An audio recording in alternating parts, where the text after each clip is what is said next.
आज कांग्रेस के एक प्रतिनिधिमंडल ने पूर्व सांसद मीनाक्षी नटराजन के साथ मिलकर जिला कलेक्टर को अपनी कई मांगों को लेकर राष्ट्रपति के नाम ज्ञापन दिया। उन्होंने प्रतिदिन 1 करोड़ वैक्सीनेशन सुनिश्चित करने व भारत के हर नागरिक को मुफ्त वैक्सीनेशन लगे, इसके लिए ज्ञापन दिया। साथ ही प्रदेश सरकार और कोरोना से हुई मौतों के आंकड़े छुपाने को लेकर भी ज्ञापन दिया और कहा कि सरकार कोरोना से हुई मौतों के आंकड़े छुपा रही है, जो कि गलत है। वैसे कांग्रेस की पूर्व सांसद की बात की जाए तो वे पूरे कोरोना काल में अदृश्य थी। उन्हें इस कोरोना काल में तो लोगों की याद नहीं आई और जब मौतों का सिलसिला बढ़ गया था, कई परिवार उलझ चुके थे, तब मैडम मीनाक्षी अज्ञातवास पर थी। लेकिन जैसे शासकीय आंकड़ों में कोरोना का ग्राफ नीचे आया, वैसे ही मंसूर आकर उन्होंने ग्रामीणों व अधिकारियों के देवरे धोखना शुरू कर दिए। मैडम की पार्टी ने प्रदेश स्तर पर ज्ञापन दिए हैं और वैक्सीनेशन बढ़ाने की मांग की है, लेकिन मैडम के ही कुछ राज्य हैं जहां वैक्सीन को कचरे में फेंका गया था और उनकी पार्टी के विधायकों ने वैक्सीन पर सवाल खड़े किए थे। साथ ही कांग्रेस शासित राज्यों में भी मृत्यु के आंकड़ों को लेकर वहाँ की स्थिति यही है कि सही आंकड़े सार्वजनिक नहीं किए गए। हालांकि राजनीतिक पार्टियों का दोहरा चरित्र होता है, वे खुद तो फल खाते हैं और जनता को गुठली खिलाते हैं। कुल मिलाकर देश, प्रदेश व जिले की भोली भाली जनता को मूर्ख बनाने का काम करने में कोई भी राजनीतिक दल पीछे नहीं हटता।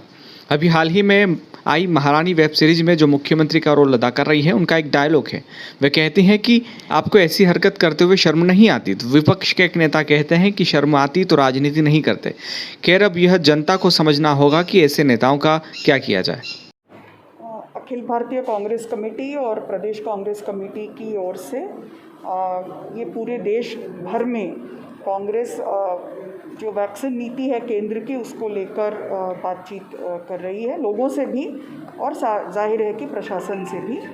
उसी सिलसिले में मंदसौर ज़िले के कलेक्टर से भी हमने उन सारे विषयों को, जो कि स्थानीय तौर पर क्रियान्वयन में हम कमियां देख रहे हैं और जो नीतिगत मामले हैं जिससे कि हम चाहते हैं कि उनके भी ज़रिए केंद्र और राज्य सरकार को अवगत कराने का प्रयास किया जाए। सबसे पहली बात तो ये है कि हमारी कोशिश ये रहनी चाहिए कि आने वाले 3rd वेव की जो WHO और अन्य वैज्ञानिकों ने दुनिया भर में अलर्ट किया है, उसके लिए सावधान हो जाएं।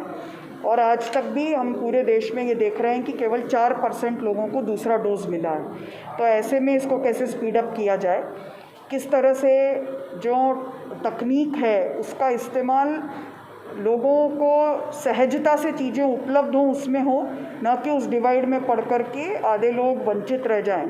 तो उस पर कलेक्टर ने आश्वस्त किया कि हम तो ग्रामीण क्षेत्र में टोकन के ज़रिए ही करेंगे और उसी को और बढ़ावा दिया जाएगा, उसको रुकावट बनने नहीं दिया जाएगा।